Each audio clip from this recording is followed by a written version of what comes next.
así de una manera mística, ¿no? Bueno, Jesús va a venir, estamos en el último tiempo, pero no podemos reconciliar en nuestra mente la realidad de este hecho, porque muchas veces nos acomodamos tanto al día a día, a este mundo, a las cosas que necesitamos, las cosas que nos pasan, que nos desenfocamos de nuestra realidad eterna, que es estar, dice la Biblia, desposados con Él. Dice que Pablo que él había desposado a los hermanos de la iglesia de Corinto con el Señor. Ellos ya tenían un vínculo, pero que esperaban solamente que cuando Cristo viniera ellos sean levantados y sean transformados en los aires. Igual que nosotros, somos también parte de esa iglesia. Entonces, es importante que tú entiendas que el hecho de que el Señor nos haya resucitado en Cristo, lo que nos queda ahora es esperar eso. El mayor anhelo de un cristiano no debería ser suerte en esta tierra, ni que solamente le vaya bien y tener todo lo que quiere y progresar y tener los 2 coches y la casa y las vacaciones y los nenes buenos y todo lo que la gente pide en las oraciones, ¿no? Y nosotros no hemos entendido que nosotros ya hemos sido, dice la palabra, crucificados con Cristo, sepultados con Cristo y resucitados con Cristo. Pero no fuimos resucitados para vivir todo chévere en el mundo. Fuimos resucitados para extender el reino de esta fe que profesamos, de esta fe que entendemos por el Espíritu. Y nuestra mayor gloria es esperar que el Señor nos llame o el Señor nos venga a buscar. Esa es la graduación de todo cristiano.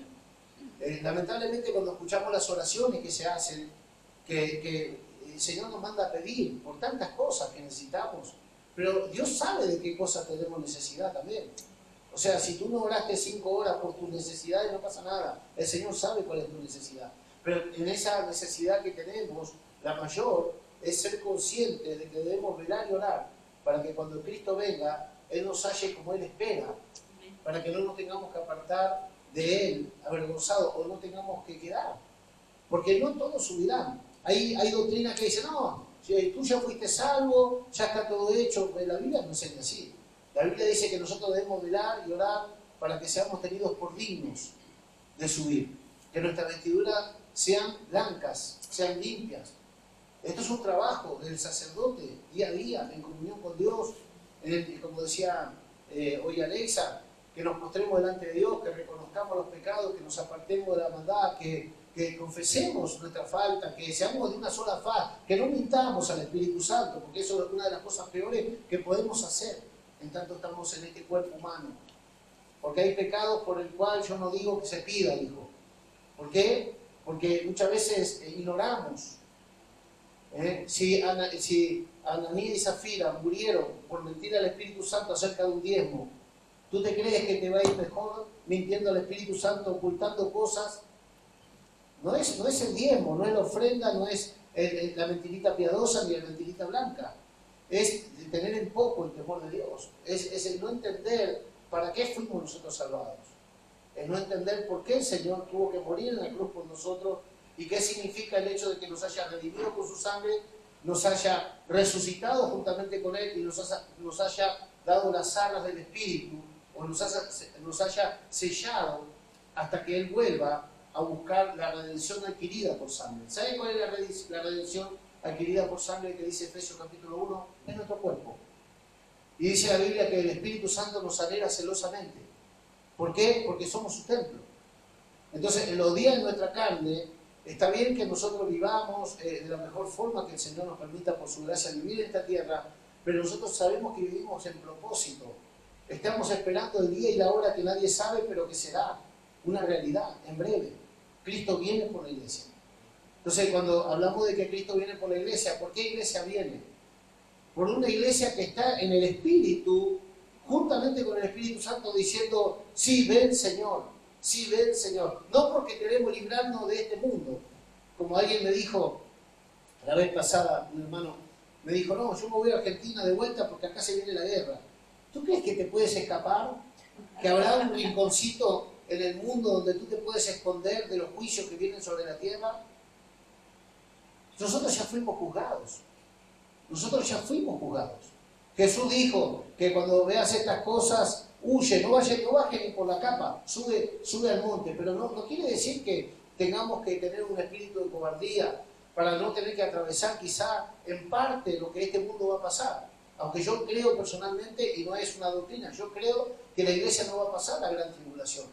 Pero ya estamos en tribulaciones, ya estamos con amenaza de muerte continua, con guerras, con rumores de guerra, con todas las señales que la palabra enseña del tiempo donde el Señor vendría por la iglesia. Pero yo quiero decirles que cuál es nuestra actividad o qué es lo que Dios espera de todos santos redimidos por la sangre, de todo hombre y mujer que nacieron de nuevo. ¿Qué es Dios lo que espera? Es que nosotros miremos y oremos para no entrar en tentación y para no desenfocarnos del propósito por el cual Dios nos salvó.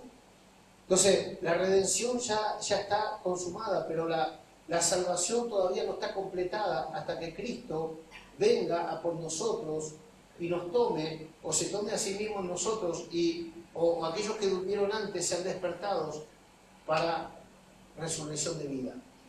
Entonces, cuando yo estaba estudiando y meditando acerca de la venida del Señor, hay una palabra que la única vez que se menciona en la Escritura, dice la Biblia, por ejemplo, vamos a empezar con la mala noticia para dar la buena.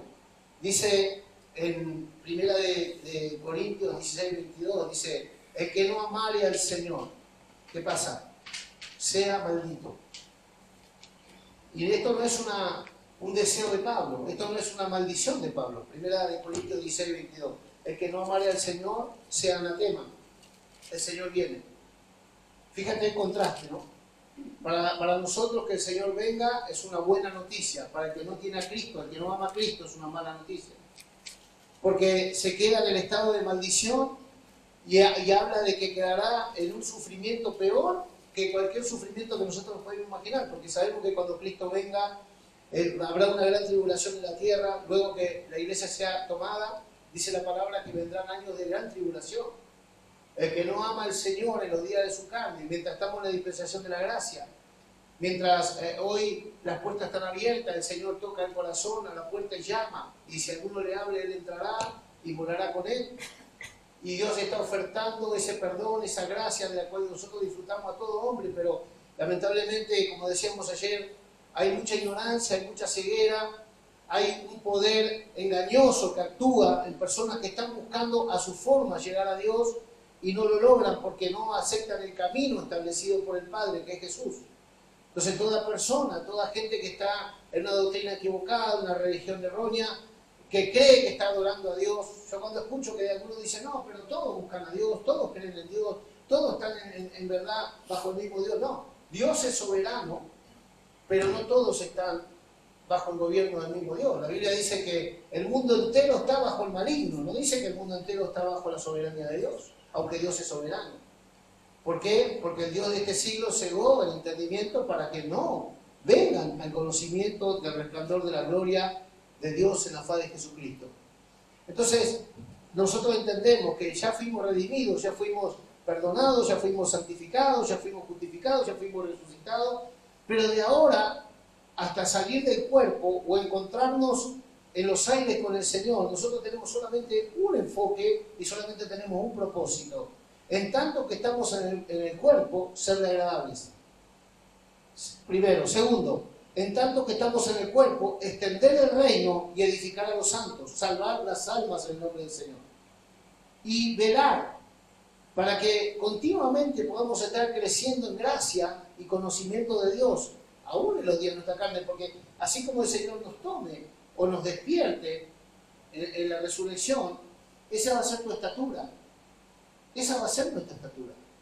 Entonces, ¿cómo nosotros queremos llegar a una eternidad? Enanos espiritualmente, conformarnos que ya Jesús nos salvó y nos permitimos un montón de cosas que no glorifican a Dios en nuestra vida y que no dan testimonio de un carácter santo que viene de conocer y tener relación íntima con el Señor.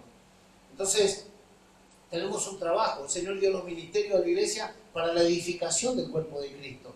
Porque la iglesia no puede quedar niña, la iglesia no puede quedar solamente salva y hacer reuniones para cantar y para pedir milagros, irnos a casa como vinimos y seguir en una vida mediocre, carnal, religiosa, que nunca hay cambio, nunca hay una novedad de vida, nunca hay una evidencia de que el poder de Dios actúa en nosotros. Ese no es el Evangelio que Cristo nos enseña, o los apóstoles y los escritores en el Nuevo Testamento nos dicen de lo que es la iglesia. Entonces, cuando nosotros nos enfocamos en la venida del Señor, esto nos va a llevar a un compromiso de santificación continuo, porque tú estás esperando al Señor. La iglesia vivía esperando al Señor todos los días. Algunos habían introducido la iglesia y habían dicho, no, Jesús ya vino. Otros dijeron, no, Jesús no resucitó.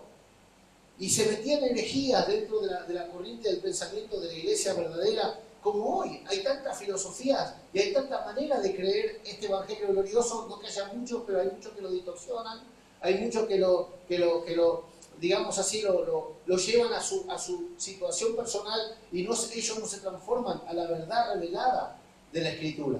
Entonces nosotros tenemos que saber que Cristo viene por una iglesia, que nosotros siendo parte de la iglesia es nuestro principal objetivo irnos con Él. Vivir de tal manera como si el Señor viniera hoy. Entonces, los que viven en esa mentalidad de reino, los que viven en esa mentalidad actual, con una digamos así, con una relación íntima con el Señor, tienen esa premisa de vivir para Dios y de poner el reino de Dios primero en todo. Primero es el reino, después soy yo. Es la única forma que el Señor pudo tomar de personas y hacerlas mártires. ¿Por qué? Porque ¿quién puede ser mártir voluntariamente, ofrecerse para el servicio de Dios sabiendo que aún le puede costar la vida si no tiene una esperanza gloriosa puesta delante?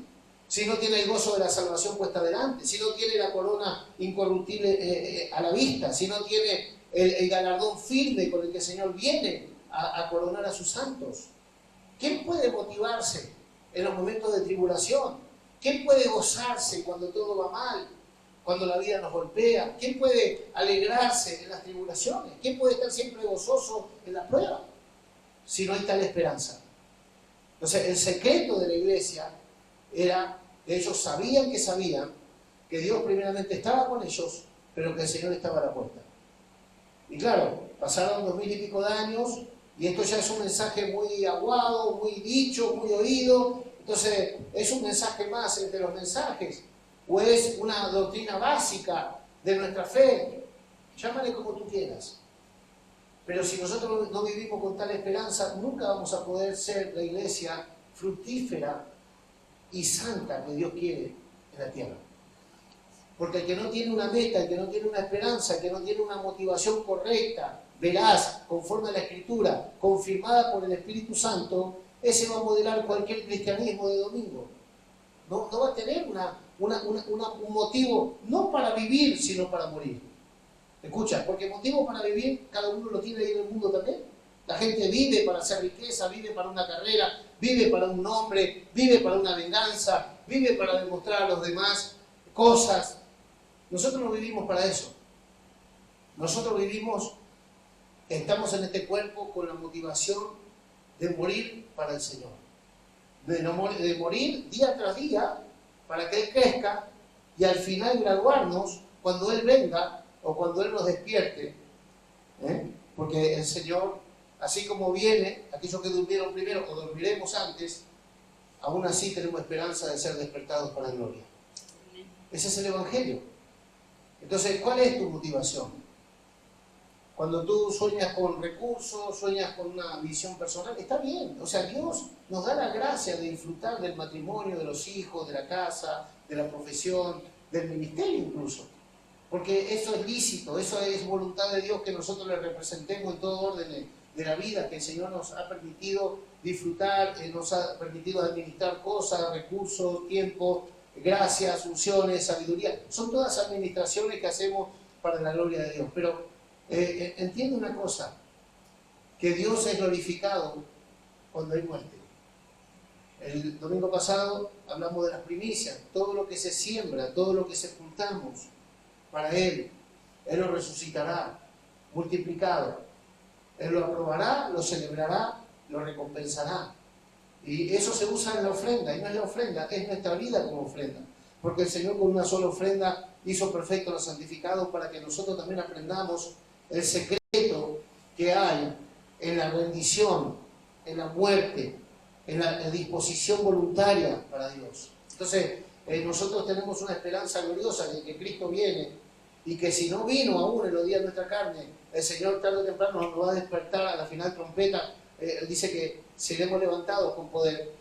Pero yo quiero decirles que mientras tanto, no hay otra vida para el verdadero cristiano, no hay otra forma de vida para un creyente genuino de Cristo que vivir para su gloria. Que prepararnos todos los días para Él, que crecer, que llevar fruto, que motivarnos a las buenas obras, que amar lo que nace de Dios, celebrar lo que Dios hace a mi alrededor, testificar en medio de la oscuridad de esta esperanza gloriosa que tenemos de Cristo, dar testimonio de hecho y de palabra. ¿Por qué? Porque Cristo viene. Entonces la palabra Maranata es una palabra que se usa solamente una vez y es una palabra compuesta de dos palabras arameas. Y aparece ahí en 1 Corintios 16, 22. Y significa el Señor nuestro, ven. Eso significa Maranata. Señor nuestro, ven. Y dice Apocalipsis 22, 20, dice que el Señor viene. Y termina el libro de Apocalipsis diciendo, he aquí que el Espíritu y la novia dicen ven. O sea, no es toda la iglesia la que está enfocada en la venida del Señor, no es toda la iglesia la que ama la venida del Señor.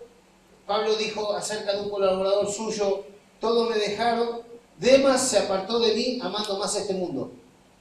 Que no tengamos el espíritu de los demás, que no tengamos el espíritu de Demas, que amemos más este mundo que la venida del Señor, que amemos más este mundo que el ministerio que Dios nos dio, que amemos más este mundo que el propósito de Dios puesto delante nuestro.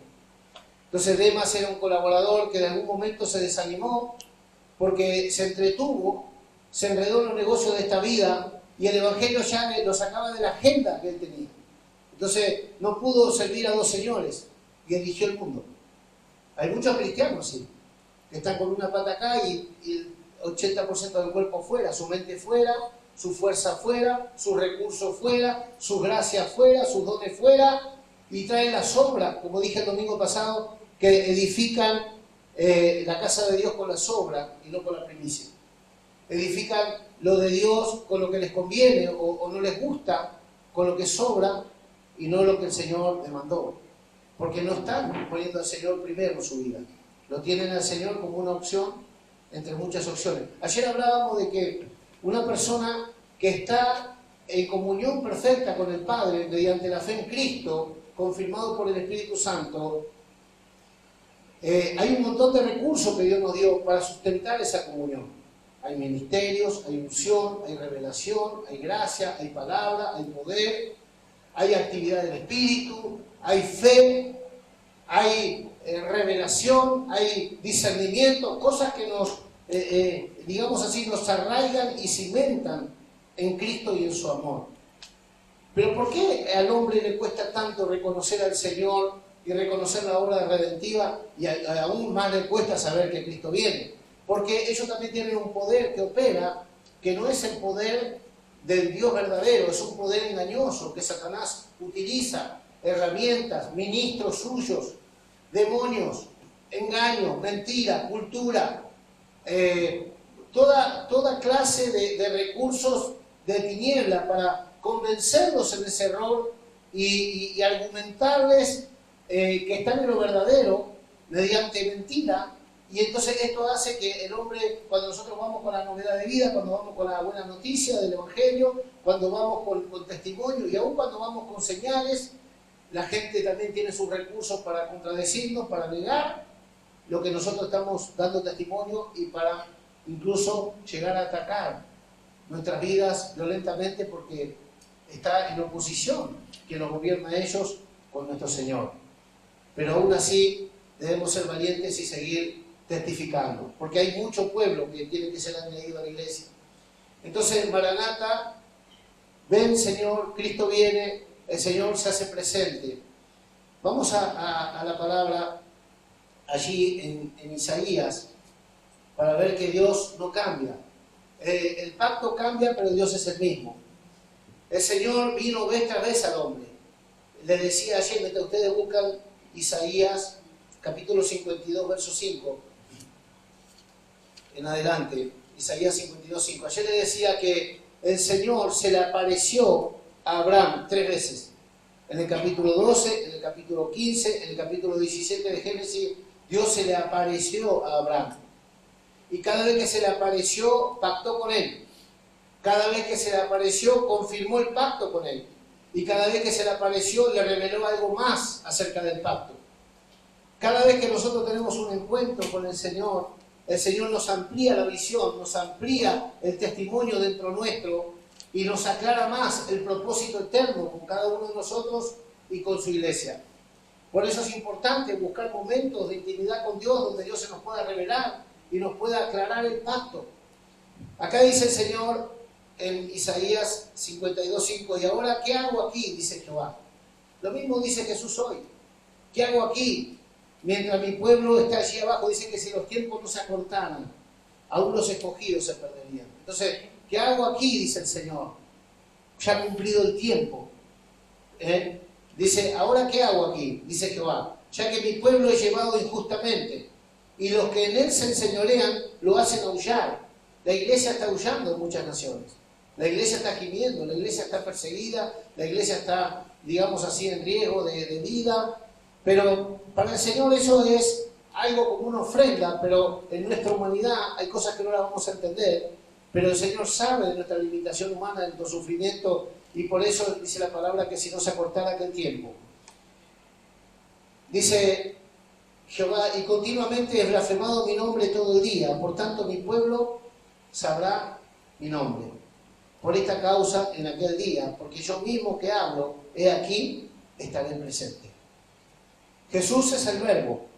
Dios habló de muchas formas y de muchas maneras en otros tiempos a los hombres, mas ahora nos ha hablado por el Hijo.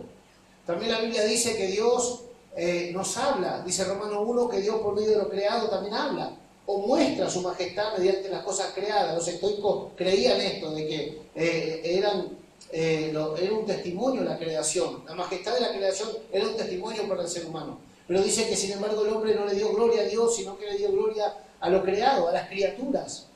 Entonces Dios tuvo que juzgar eso, y lo tuvo que confundir, y los entregó a sus pasiones desordenadas conforme a su concupiscencia. De tal forma se degradaron que se echaron varones con varones y mujeres con mujeres.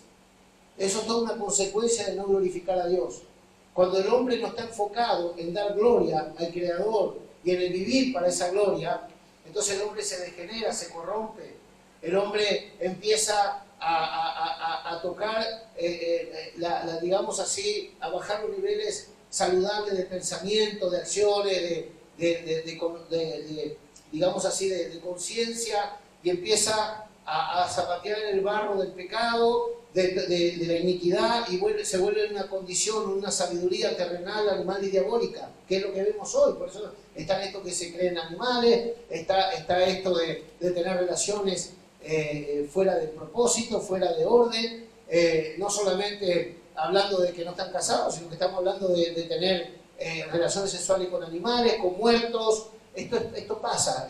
Hoy ver las mujeres comprando en un negocio de elementos, de juguetes sexuales, van a comprar eso sin vergüenza como si fueran a la panadería. Hacen cola para comprar esos instrumentos que son de iniquidad, que son de perversión. Hermano, esto tiene que ser algo que tú lo tengas claro y sea normal para ti ver cómo la gente tiene que conocer esto, porque nada de eso es inocente, todo eso obedece a una corrupción moral y espiritual, todo eso obedece a la degradación del hombre. No es normal. Entonces hoy un chiquito está con la pornografía y lo vemos normal. Hoy una mujer se ríe, sabe más que de eso que de la existencia de Dios. Y dijo Pablo, para vergüenza vuestra lo digo. Que muchos no conocen al Señor, para vergüenza vuestra lo digo.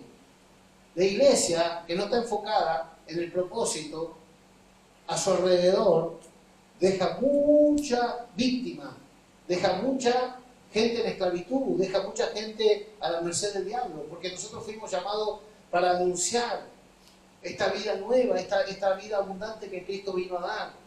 La gente está atada, está pervertida, está, digamos, sumergida en tinieblas, está bajo el señorío de Satanás, está a la deriva en su mente, en su corazón, porque la iglesia como está desenfocada del propósito por el cual fue salvada y por el cual está siendo sostenida por la palabra del poder de Dios, está entretenida buscando lo suyo y no buscando lo de Dios. La semana pasada hablamos del profeta Ageo, cuando le advirtió al pueblo, le advirtió al gobernador y al sacerdote de que tenían que preocuparse por la casa de Dios, de edificar la iglesia, de edificar la familia de la fe. ¿Por qué? Porque no era tiempo de edificar sus propias metas, sino el propósito de Dios por el cual ellos eran su sacerdocio. Esto no quiere decir que no tengamos sueños, que no nos preparemos, que no trabajemos. No, estamos diciendo que todo lo que hagas sea para glorificar a Dios. Que todo lo que Dios te permita, que todo lo que Dios te entregue, que todo lo que Dios te regale, que todo lo que Dios te honre, te premie, te recompense también por tu labor, por tu fe, por tu perseverancia, porque Dios recompensa, Dios paga, Dios no es deudor de nadie, Dios honra lo que le honra, todas esas cosas están buenas. Pero el fin de eso no puede ser nuestro vientre, el fin de eso tiene que ser glorificar a Dios mediante esas cosas también, porque nosotros vivimos para Él. Entonces, tú llegas a lo más alto en todo, prepárate para lo mejor, pero que Dios sea glorificado en todo también en eso, porque eso viene de Dios. Dios no está reñida el glorificar a Dios con las cosas que a ti te realizan como persona, porque ¿sabes cuál es la glorificación verdadera del Padre? Es que los hijos sean realizados. No hay padre que tenga un buen corazón, que sea sano en su conciencia, que no quiera ver el progreso y la realización de sus hijos. Si nosotros, siendo malos, sabemos dar buenas cosas a nuestros hijos, ¿cuánto más nuestro Padre Celestial sabrá dar buenas cosas a que se los pidan? Entonces, fíjate, cuando Jesús dijo estas palabras, dijo acerca del Espíritu Santo, no dijo ni de trabajo, ni de novia, ni de coche. Dijo del Espíritu Santo. Sabe Dios dar lo que le conviene a los hijos, esto es el Espíritu Santo. Y por medio de ese Espíritu tú vas a tener la sabiduría, el poder, la ciencia de hacer las demás cosas. Porque Dios es el que nos da el poder de hacer las cosas. Pero todo sea para glorificarlo a Él. Y todo sea para tener los recursos a fin de que estemos preparados y estemos listos y modelemos una buena mayordomía, una administración que glorifique a Dios mediante nuestras acciones justas, que es lo que Dios espera de cada uno de sus santos. ¿Por qué, hermano? Porque no hay manera nosotros de darle testimonio a un mundo que no conoce al Señor, de que Cristo viene, si nosotros no vivimos como aquellos que lo estamos esperando. O sea, por eso la iglesia era tan impactante en el tiempo de los apóstoles, porque la iglesia vivía como que Cristo venía ahora. La iglesia vivía de una manera unida. ¿Por qué tú te crees que vendían las casas y Bernabé fue y vendió lo que tenía y vino y lo puso a los pies de los apóstoles? Él no estaba esperando que iba a tardar mucho el Señor. Y yo creo que el Señor no nos permite conocer los tiempos porque nos tiraríamos a dormir la siesta espiritual. Entonces el Señor dice, no, yo quiero que vivas como que yo vengo hoy. Entonces, las personas que tienen tal esperanza, dice, se purifica a sí mismo. Tú sabes que hay personas que lo están esperando o que están viviendo delante del Señor porque tienen una conducta, una disciplina espiritual donde se están limpiando y donde se están motivando y donde se están esforzando y donde están trabajando su carácter y donde se están extendiendo hacia la meta, hacia el supremo llamamiento. No están viviendo enfocados en este mundo. Estamos en el mundo, pero no somos del mundo. El Señor sabe que tenemos necesidad y por eso trabajamos, estudiamos, etc. Pero sin perder el enfoque, puestos los ojos en Jesús y teniendo el reino primero. Entonces, todo no puede girar alrededor nuestro y luego venir al culto a que Dios nos ayude en nuestros asuntos. Todo tiene que girar alrededor del propósito y Dios irá añadiendo lo que falta para que nosotros podamos cumplir toda la justicia. Jesús, cuando fue al Jordán, Juan no lo quería bautizar. ¿Y qué dijo Jesús? Deja, porque así conviene que cumplamos toda justicia, o que se cumpla toda justicia. Entonces tu vida de fe es un cumplimiento de justicia. Entonces si tú no tienes una motivación, si tú no tienes un propósito por el que vivir, si tú no tienes una meta, si no tienes claro una esperanza gloriosa acerca de lo que es, entre otras cosas, el advenimiento de Cristo, Tú vas a decir, bueno, yo voy a la iglesia, cuando salga de la iglesia no sé si voy al cine, si voy a ir a la casa de una amiga porque no sé qué hacer. No, tú te estás continuamente velando y preparándote. Tú estás, no las 24 horas en religión, pero sí estás con la mente puesta en el Señor todo el tiempo. Y todo lo que haces es para su gloria. Y tú puedes vivir así, puedes ver la gracia de Dios destilar de hermanos, de personas. Tú puedes ver hasta personas extrañas que tienen actitudes contigo y dicen, este fue el Señor, este no fue Él. Esto fue la gracia de Dios. Porque Dios sabe que necesito tal cosa. Y Dios utilizó a esta persona. Dios me ha bendecido por medio de esta persona. Dios me ha confirmado tal cosa, porque tenemos puestos los ojos en Jesús. Entonces no estamos nosotros enfocados en las cosas de acá, pero cuando tú enfocas tu atención en el Señor y en su venida, te das cuenta que todo lo demás, aún que te parezca imposible, Dios lo va a proveer, porque el Señor necesita dar todos los recursos a fin de que su iglesia impacte. Una iglesia que está ausente de Dios, o Dios está ausente de la iglesia, una iglesia que está desenfocada del propósito, una iglesia que está desnuda de la gracia de Dios, no puede impactar a nadie. Puede dar pena, pero no puede impactar. Pero una iglesia que vive en esa perspectiva, en esa esperanza, que tiene el gozo de la salvación demostrado, que tiene esa fortaleza que solamente el Espíritu nos puede dar. La gente te observa, la gente sabe que eres cristiano. Dice, esto tiene una vida diferente, no por lo que dicen o cómo andan, sino porque ¿qué los motiva? ¿Qué los sustenta? ¿Qué los sostiene? ¿Qué los impulsa? ¿Qué los mantiene en pie? Es la esperanza de gloria, Cristo en nosotros.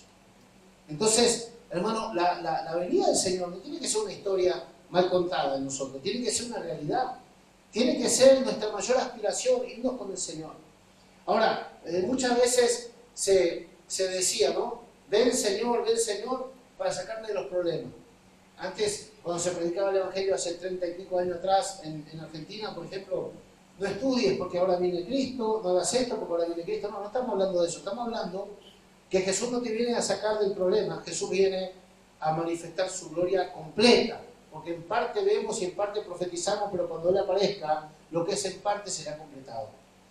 Entonces, ¿cuál es nuestro anhelo? Que lo que es en parte sea completado. Es como noviar, ¿no? Cuando noviamos, o no veíamos, noviamos, entonces queremos el besito, acompañamos hasta la puerta, volvemos para casa, pero ya después no nos conformamos con el besito y acompañar hasta la puerta. Queremos vivir, queremos estar todo el tiempo. Entonces el Señor nos va enamorando y nos lleva a un punto donde ya no nos conformamos con venir el domingo a la iglesia.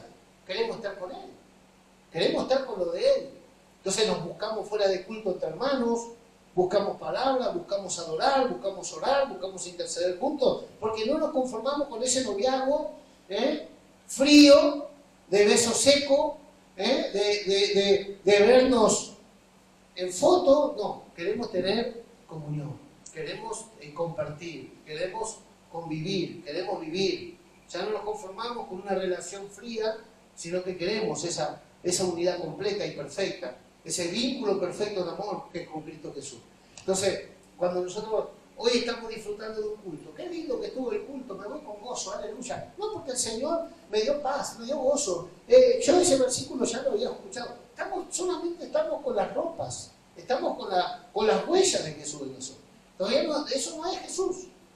Eso es parte digamos, de una relación, pero que sigue siendo lejana, porque aunque somos un espíritu con Él, anhelamos. Cuando Pablo le dijo a los corintios, ustedes fueron, yo los desposé con el Señor. Sí, pero Jesús estaba sentado a la diestra del Padre y ellos estaban ahí. Nosotros también estamos desposados con el Señor, pero todavía no estamos casados. Entonces una cosa es estar comprometidos, una cosa es ser novios, otra cosa es estar casados, en el sentido de vernos, ¿no? Entonces, si yo tengo la esperanza de que Cristo viene, yo empiezo a tomar las cosas de este mundo, no como para despreciarlas todas, porque hay cosas que Dios las creó y dice la Biblia que todo lo que nosotros usamos con acción de gracia nos aprovecha. O sea, esa manera de pensar de que todo es feo, todo es pecado, todo es malo, todo es diablo, todo es maldito. No, eso está mal tú. Porque todo lo que Dios hizo, lo hizo bueno. Entonces, para el que tiene una limpia conciencia, para el puro todo es puro. Así que si para ti algo no es puro, tú eres el que no eres puro. Porque todo es puro, para el puro. Entonces, no por esto te vas a ir a fumar un puro. Pero todo es puro para el puro. Entonces, santificamos, nosotros damos gracias a Dios. No porque el dinero es no, el dinero es un recurso que si tú lo usas con una mente correcta puedes bendecir la iglesia. Entonces, todas las cosas, nosotros según con la visión y con el espíritu que administramos, podemos glorificar a Dios en la manera que Dios nos permite. Entonces vamos a ver algunas palabras que a veces las vamos a escuchar por ahí y no las vamos a entender, pero esto no es para impresionarle a usted ni nada, porque todos estamos aprendiendo acá, pero sí es para que nosotros cuando escuchas una palabra por ahí y no la entiendes, que sepa de qué se trata. Por ejemplo, la palabra epifanía. Es una aparición visible. ¿Se acuerdan cuando vinieron 3 personas donde estaba Abraham y Sara? Y el Señor le vino a decir a Abraham que iba a tener el próximo año un hijo, Sara. Y dice la Biblia que Sara estaba escuchando y se rió. ¿Por qué se ríe tu mujer? Sale Sara. No, yo no me reí. Sí te reíste. Pero al año que viene, para este tiempo, vas a abrazar un hijo.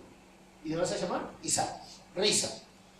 Entonces, bueno, esa aparición de Dios se llama epifanía. Unos dicen que eran 3 ángeles, porque vinieron en forma de personas, pero uno dice que eran ángeles, otros dicen que era la Trinidad que visitó a Abraham.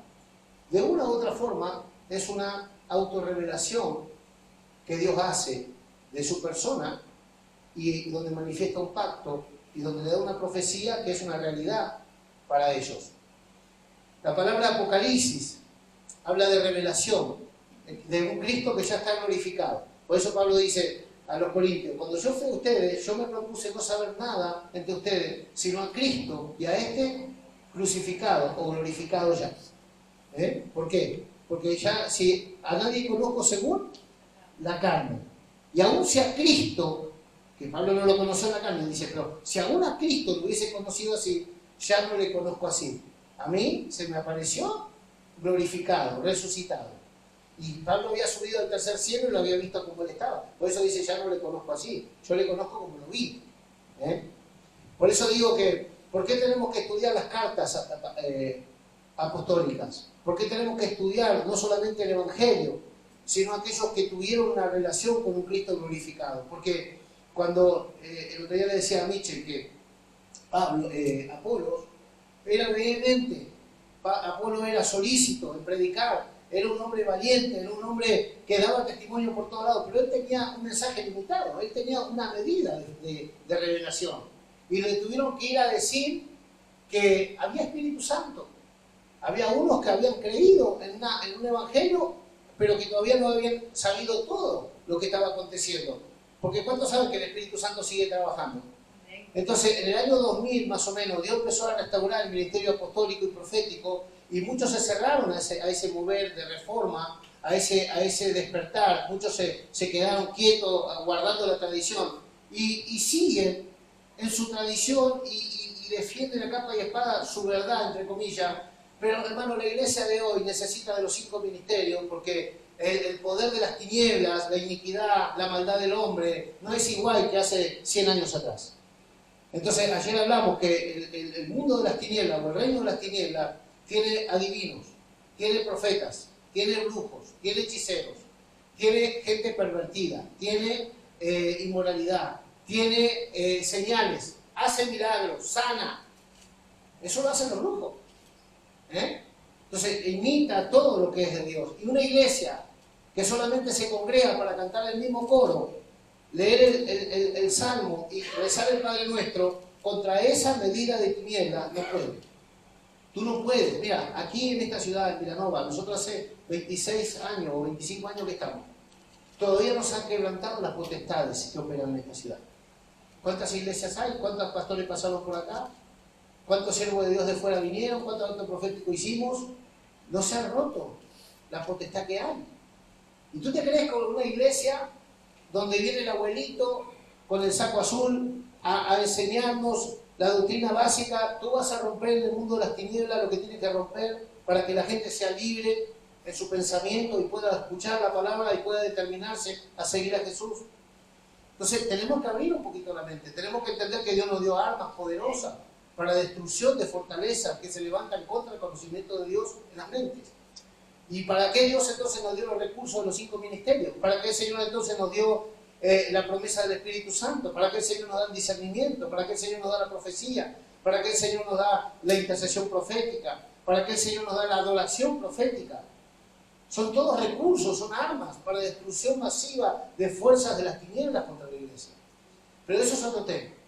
Cristo viene, pero en el mientras tanto nosotros tenemos que vivir como resucitados. Mira, ¿sabes qué es lo que Dios pide a los que salvó? Un mandamiento, os dejo, que os améis, dijo Jesús. Y yo te digo uno más inmediato a ese, pegado a ese, que vivamos como resucitados. Porque todo aquel que ya experimentó el cambio, todo aquel que ya experimentó muerte y resurrección, sabe que la vida ya no es igual para él.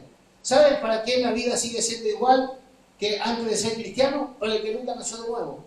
Para el que nunca nació de nuevo, la vida es una rutina como lo era cuando era cualquier cosa allá afuera. Y luego viene y modela, y nos imita, y se viste, y compra la Biblia, y canta el corito, pero no hay una vida novedosa en él porque no nació de nuevo. Y esa persona que no nació de nuevo, no le hables de esperar a Jesús, porque todavía no puede esperar ni buenas cosas en esta vida. Pero la persona que nació de nuevo tiene un propósito de vida que ya esta vida ya no le satisface.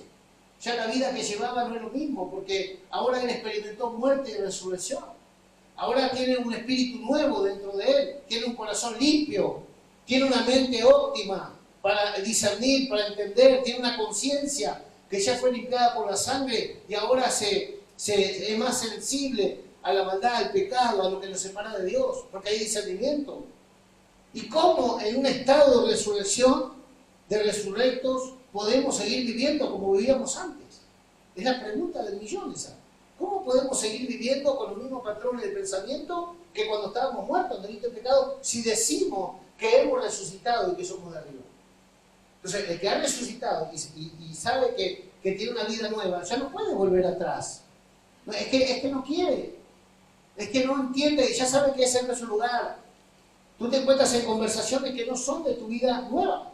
Tú te encuentras en situaciones que tú dices, esto me está pasando, pero no me lo creo que me esté pasando, porque a mí el Señor ya me dio poder sobre esto. Cuando somos tentados, cuando caemos en las mismas debilidades que teníamos antes de conocer al Señor, ¿cuántos se avergüenzan de algunas cosas todavía? ¿Cuántas veces te preguntas tú, cómo puede ser que teniendo tantos años en el Señor, todavía soy un niño? ¿Cuántos se aborrecen muchas veces por errores que cometen y se duelen porque saben que eso no expresa a Cristo? A mí me pasa todos los días.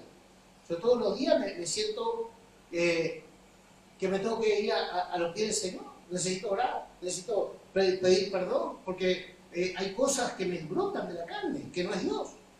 Porque luchamos con una naturaleza que no es necesariamente divina. Es un viejo hombre, una vieja mujer que tú cargas como un esqueleto, con un cadáver al hombro. Miserable de mí, ¿quién me librará de este cuerpo de muerte? Decía Pablo, lee Romanos 7. ¿Por qué? Porque hay una diferencia, hay un contraste entre el nuevo hombre y el viejo hombre. Y al viejo hombre lo tenemos que nosotros hacer morir, no va a venir nadie a hacerlo morir. Y si tú no quieres renunciar y tú no quieres vivir por el Espíritu, vendrá otro a crucificarte entonces. Pero si tú tomas la iniciativa de hacer morir las cosas de la carne por medio del Espíritu Santo, entonces no tendrás que esperar que te pasen cosas malas para buscar las cosas buenas. Porque tú ya estás en pos de las cosas buenas. Y esto es una disciplina que el Espíritu da. Y todos nosotros, todos, el más pintado, si Pablo dijo, miserable de mí, ya que tengo que decir yo. Pero miserable de mí. Entonces, vemos que el Señor se le apareció. Ayer dijimos, se le apareció primeramente porque el hombre nació en comunión. El hombre fue creado y del minuto cero de existencia del ser humano ya tenía el privilegio de la comunión, la cual menospreció al obedecer a Satanás en el huerto. Pero luego el Señor se le apareció ¿a quién?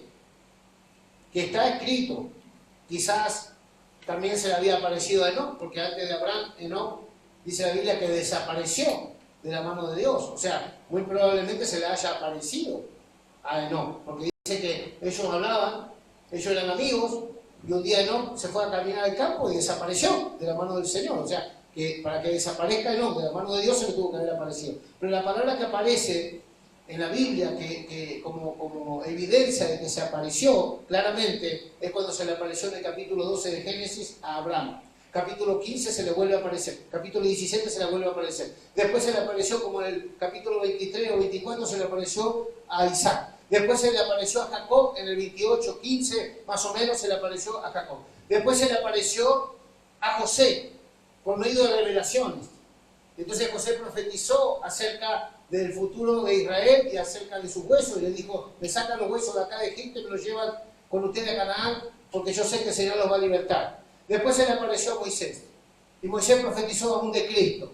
Y así se le fue apareciendo. Después se le apareció en el libro de los jueces, en el libro de Josué, se le apareció a Josué un varón con espada desenvainada, que era el mismo Señor. Después se le apareció en el libro de los jueces a Gedeón, varón valiente y esforzado. Después de Gedeón se le fue apareciendo a los reyes, se le fue apareciendo a los profetas. Hermano, y luego nosotros en el Nuevo Testamento tenemos que se le apareció Jesús. Primero, ¿saben a quién? Aquella mujer que rompió el frasco de perfume, a la María que le sacó 7 espíritus. Se le apareció, a la primera que se le apareció fue a esa mujer, a María Magdalena. Después se le apareció a la mujer, después se le apareció a muchos, después hasta 500, dice Hechos de los Apóstoles, que se le apareció el Señor resucitado, pero no todavía glorificado. Dijo, no me toquen porque todavía no subía al Padre. Tenía las heridas. Tomás no creía que era Jesús el que había resucitado, y fue Jesús y le dijo, ven Tomás, toca acá. ¿Quieres un seminario de revelación? Tú eres carnal, ¿tienes que tocar para creer? Bueno, toca y creer. Lo otro, bienaventurado que creyó sin ver. Si tú tienes que tocar para ver, estás mal, pero bueno. Y le dejó un mandamiento, no seas incrédulo sino creyente. Y era un apóstol, imagínate nosotros. Pero muchas veces tenemos que tocar y palpar al Señor en la intimidad para entonces esperar que estas cosas también son parte de la Biblia. Porque a veces tenemos cosas en la Biblia, no sé si a ustedes les pasa, pero tenemos porciones de la palabra que la dejamos para último porque no la entendemos ni tampoco tenemos tiempo para meterle mente a eso. Cuando el Evangelio son todo. O sea, el Evangelio que tú entiendes es lo que tú vas a vivir. Entonces tú tienes que entender que todo esto es una dieta. Pablo dice, yo no he rehusado anunciaros todo el consejo de Dios. No una parte, no las perlitas que sacamos de los versículos que a mí me gustan o me convienen. No, todo el consejo de Dios. Entonces, todo el consejo de Dios que es todo el consejo de Dios. Entonces, para que el hombre de Dios esté preparado para toda buena obra, dice 2 de Timoteo 2:15, procura con diligencia presentarte delante de Dios aprobado, como hombre que no tiene de qué avergonzarse, que traza bien la palabra de verdad. ¿Cuántos quieren ser ese hombre, esa mujer que traza bien la palabra de verdad? Entonces, si tú trazas bien la palabra de verdad, tú tienes que ir al principio del tema que estamos tocando y al fin del tema, y tú vas a ver el desarrollo en toda la Escritura que habla de lo mismo. Por eso yo empiezo por el principio, empiezo por el Génesis, porque el Señor habla de que el Señor se aparece. Porque dice el Señor, ¿qué hago acá mientras mi pueblo está así? ¿Qué hago yo aquí con mi riqueza, con mi gloria, con mi poder, con mi amor, con mi gracia, con mi esencia, cuando mi hijo o mi hija está en un problema? Ahora, Dios es el que se quiere aparecer, Dios es el que se quiere mostrar, Dios es el que nos quiere bendecir, Dios es el que nos quiere favorecer. Pero ¿hay en nosotros tal esperanza de que el Señor es real y que no viene solamente en su advenimiento, sino que el Señor ya vino, ya está presente, ya mora en nuestros corazones por la fe, ya lo tenemos todos los días con nosotros, y el Señor nos manda a orar, venga tu reino y hágase tu voluntad, así como en el cielo también en la tierra o en mí. Hermano, tú tienes que apropiarte de las cosas que todavía ojo no vio, ni oído yo, ni subió al corazón de hombre. Tenemos que vivir, porque tú eres una primicia en esta generación. La gente no puede dar a otra luz que a la luz que se manifiesta en ti. O sea, mira, yo como pastor tengo una responsabilidad, no porque yo soy más que nadie, yo soy más, quizá, que el menos que califico para cualquier cosa, pero mira una cosa, ¿sabes que muchas veces yo me obligo a hacer cosas no por causa mía, sino por causa de lo que todavía no entendieron, por causa de lo que todavía no vieron, por causa de lo que todavía no han creído, Por causa de aquello que todavía no entienden, nos tenemos que obligar nosotros para que la luz pase desde nosotros hacia ellos. Si tú quieres saber la palabra líder, para mí un líder es eso, es alguien que va adelante, no atrás. Alguien que me debería a mí inspirar, no traer tropiezo. Por eso los fariseos no son líderes de nadie. Los fariseos eran un estorbo en la puerta, que ni entraban ni dejaban entrar. Nosotros tenemos que ser facilitadores por el testimonio, no por la verborragia, por el testimonio. El que tiene tal esperanza, dice el apóstol Juan, se purifica a sí mismo. Entonces, si yo te digo una esperanza que tengo, yo tengo que vivir acorde a esa esperanza, para que tú, hasta que veas esa esperanza que yo tengo, tú por lo menos veas lo que yo modelo como cristiano. Y cada uno tenemos nuestros desafíos de fe, y cada uno tenemos nuestros gigantes y nuestros obstáculos, porque no todos venimos de la misma forma a los pies del Señor, no todos hemos llegado con la misma carga, con el mismo peso, con las mismas maldiciones, con la misma experiencia, con las mismas victorias y derrotas a los pies del Señor. Y desde que estamos en el Señor hasta aquí, tampoco nuestra vida fue igual. Y cada uno tenemos una historia, cada uno tiene su evangelio. Que podíamos decir, este fue mi evangelio, yo tengo esta convicción, tengo este testimonio, tengo este récord, tengo esta manera de conocer al Señor y tengo esta manera de conducirme por la esperanza que abrazo. Pero todo esto, hermano, nos tiene que llevar a una común fe y a una, digamos así, a una premisa de que si Cristo está a la puerta, la iglesia tiene que levantarse, tiene que despertar del sueño, tiene que sacudirse de todo lo que este mundo te salpica. Tenemos que tener la prioridad, tenemos que tener el sentido de urgencia, tenemos que tener esa manera de vivir como si el Señor viniera esta noche, porque esa es la forma que vivía la iglesia. Tú no puedes considerar vivir como la iglesia primitiva sin esa esperanza. Porque ¿qué hacía que esta gente sea valiente? Que se enfrentaran al César, que se enfrentaran al ejército de los romanos, que se enfrentaran a tantas contradicciones, que resistieran el pecado hasta la sangre. ¿Qué hacía que ese espíritu de valentía, de fe, de unidad, de amor, de determinación, los gobernara en su manera de pensar? Era la esperanza y el gozo puesto delante. Porque no había otra cosa, hermano. Porque mira, ni siquiera vivían con los privilegios que nosotros vivimos en esta generación. Tú imagínate que aún en el tiempo de Pablo, cuando Pablo estaba preso, y dice que tiene a Onésimo al lado de él, y de ahí sale la carta a Filemón. Y comienza Pablo a hablarle a su hijo en la fe, Filemón, que era un pastor. Creo que era en Colosas, pastor Filemón. Y le dice a Filemón, su hijo espiritual, su discípulo, le dice, mira, estoy con un hijo, Onésimo, que era un esclavo que había salido de la casa de Filemón huyendo y él solo un delito, entonces fue preso. Y justo se encuentra con Pablo, Pablo le predica y se convierte y lo adopta como hijo y lo empieza a discipular. Y ahora Onésimo va a salir. Y Pablo le dice, te envío Onésimo, mi hijo en el Señor, recíbele como a mí. ¿Y ahora qué? Si te debe algo, lo pones a mi cuenta, porque yo ya fui por delante a ti dándote cosas que inmerecidamente recibiste de mí. Ahora te pido que le des a él inmerecidamente como yo te enseñé. Cuando tú tienes testimonio, cuando tú tienes una fe que está modelada, que está edificada, que tú tienes evidencia de lo que predicas, de lo que crees, de lo que vives, tú tienes autoridad espiritual y moral para mandar. Y aún así Pablo dice, y no te lo mando, que pudiera mandártelo como apóstol y padre tuyo, sino que te lo ruego. Más grande no se puede ser, más grande es Jesús. Pero Pablo tenía una esperanza que muchos de nosotros no tenemos. Por eso tenía un fruto que muchos de nosotros no tenemos. Pablo tenía un modelo de evangelio que mucha iglesia hoy no tiene, por eso tenía un testimonio que muchos de nosotros no tenemos. Tenía un fruto que muchos de pastores o apóstoles o profetas no tienen, porque Pablo no estaba abusando de su autoridad, ni sacándole en cara al otro todo lo que le hizo por él. Porque tú te acuerdas, yo soy tu padre espiritual, tú me debes a mí. No, Pablo no reclamaba nada. Pablo decía, lo único que te pido es que le hagas bien a este. Porque nosotros tenemos que modelar el Cristo que le predicamos. Porque yo le prediqué a Cristo. Yo no le puedo predicar a Cristo acá y que tú vayas ahora y lo agarres a palo porque se te escapó y colgarle hasta lo último, porque es tu hermano, ya no es tu esclavo. Estaba reñida la esclavitud con la fe? No, porque Pablo nunca se quejó de la esclavitud. Pablo mandó, como Pedro, a que los que tenían amos les sirvan como el Señor. Es curioso, ¿no?, que los apóstoles no te defiendan de tu jefe malo y de tu amo. Porque a veces hasta de propina te dan un latigazo. Pero Pablo nunca dijo que teníamos que odiarlo ni maldecirlo. Dijo, ustedes sirvan como el Señor. Eso es el carácter de Cristo. No puede haber otro fruto así si no viene de Dios. Entonces, ¿qué es lo que te quiero decir? Para Pablo era una honra no solamente servir, sino edificar santos con esa misma esperanza.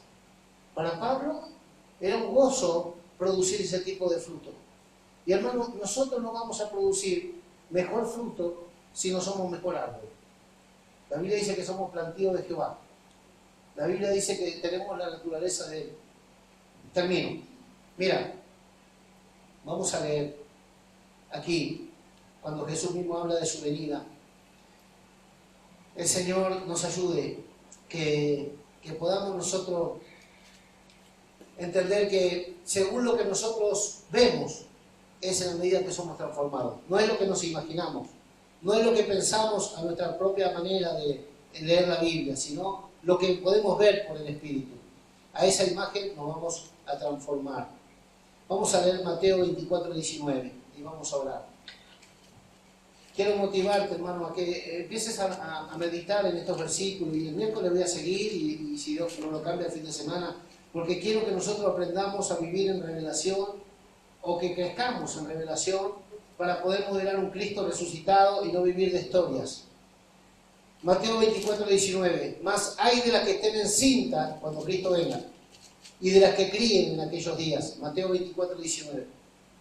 Orad pues que vuestra huida no sea en invierno ni en día de reposo, porque habrá entonces gran tribulación, la cual no ha habido desde el principio del mundo hasta ahora, ni la habrá. Y si aquellos días no fuesen acortados, nadie será salvo. Mas por causa de los escogidos, aquellos días serán acortados. Ustedes no se dan cuenta que los días se acortan, que parece que ya estamos a junio, parece ayer que fue Navidad. Mas por causa de los escogidos, aquellos días serán acortados. Entonces, si alguno os dijere, mirad, aquí está el Cristo, o mirad, allí está, no lo creáis, porque se levantarán falsos cristos y falsos profetas, y harán grandes señales y prodigios. O sea, no te maravilles por las señales, por los milagros, aunque las necesitamos, pero que ese no sea el calibre, la medida para juzgar un asunto, sino el espíritu del testimonio. Harán grandes señales y prodigios, de tal manera que engañarán, si fuere posible, aún a los escogidos. Ya os lo he dicho antes, así que si os dijeren, mirad, está en el desierto, no lo salgáis. O mirad, está en los aposentos, no lo creáis. Porque como el relámpago que sale del oriente y se encuentra en el occidente, así será también la venida del Hijo del Hombre. Porque donde quiera que estuviera el cuerpo muerto, allí se juntarán las águilas. Y esto, entre otras aplicaciones que le podemos dar, mi humilde interpretación de este último versículo, es que solamente los águilas van a poder reunirse en los aires con el Señor. Si tú eres carancho, si eres pájaro campana, que hablas, pero no vives lo que dices, no hay tal cosa como una reunión de los aires. Las águilas son las que suben. La novia, la que vive en el Espíritu, la que modela a Jesús resucitado acá abajo los días de su carne, la que no está esperando convencer ni maravillar a nadie. Por eso, mira, yo quiero que todo el mundo sea salvo, pero yo sé que no todo el mundo nos va a seguir, porque hay gente aún dentro del Evangelio que escoge lo que quiere vivir. Entonces, si tú vas al 30 y hay otro que quiere ir al 60, tú le estorbas y se va, y está en su justo derecho. Si tú vas al 60, el que va al 100 le quedas chico. Si tú vas al 100, no te alcanza ni del 30 ni del 60. Entonces tú tienes que saber que lo que tú modelas es lo que tú vas a atraer. Jesús vendrá glorificado, como Él está ahora sentado a la diestra del Padre. El que lo vio así, ¿quién fue? Esteban. En el capítulo 7 de Hechos lo vio. Aquí veo al Señor, con un arco iris, piedrazo. Pero Esteban lo vio. ¿Quién más lo vio? Pablo. ¿Quién más lo vio? Juan. Entonces ellos no predicaban. Tú lees los relatos de estos hombres y no te van a hablar cualquier historieta, te van a hablar de un Cristo glorificado. Entonces, para esa gente Hay una manera de seguirlo, que es a esa luz. Lo otro te apedrea. Lo otro te mete en la cabeza el aceite hirviendo. Lo otro te van a crucificar boca abajo, te van a decapitar, porque no todo el mundo tiene corazón en lo que tú amas. Entonces, confórmate con que te sigan los que tienen la misma amor y la misma pasión por lo que tú entiendes y por lo que tú puedes ver. Y modela a un Cristo resucitado y extiéndete más hacia la meta para alcanzar más de Cristo, a fin de que los que te oigan y de los que te sigan tengan más del Señor. Si tú te conformas, bueno, habrás impactado a gente a un nivel, pero los que están al lado nuestro nunca van a crecer.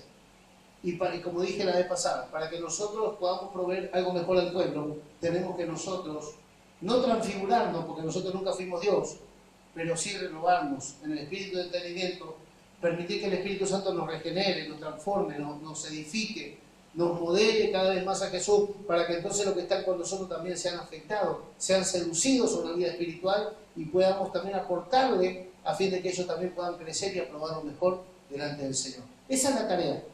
Pero tenemos que tener puesto delante este advenimiento, entre otras cosas. No solamente la cruz, no solamente el perdón, no solamente la salvación, sino lo que tenemos puesto delante como meta. Entonces, dejando ya las cosas pasadas, los primeros rudimentos de esta salvación, avanzamos hacia la meta, que es ser hallados en Cristo Jesús. Vamos a orar.